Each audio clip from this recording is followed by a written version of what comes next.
Копылов Андрей Вячеславович, город Москва. Гончарова Ангелина Михайловна, город Москва. Дробжева Екатерина Евгеньевна, город Москва. Ревизор!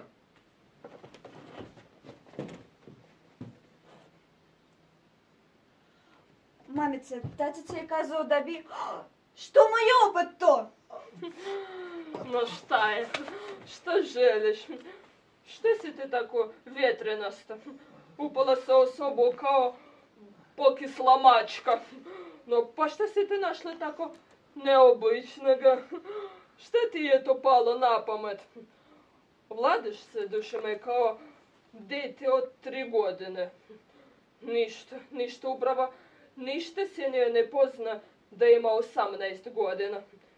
Ne znam sama kad ćeš biti malo pametnije, kad ćeš se vladati kako to dolikuje dobro odgojene djevojci, kad ćeš već jednom znati šta valja i šta je fino i uglačeno ponašanje. Мамице, я сбила, не знала. Tebe se stalno nešto vrze po glavi.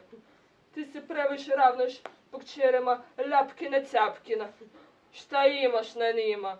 Da mi nisi ravnala po njima, ti imaš o koga se ugledate. Naprimjer, o svoju majku. Eto, ну, treba da se ugledaš. Анна Андреевна, не противите нашей встрече. Благословите постоянно любовь. Dakle, vi ste u nju? Odlučite, život ili smrt. Ma eto vidiš, glupače, eto vidiš. Radi tebe, gada, gost je izvolio pasti na kolena, a ti si uletela u sobu kao da si poludila.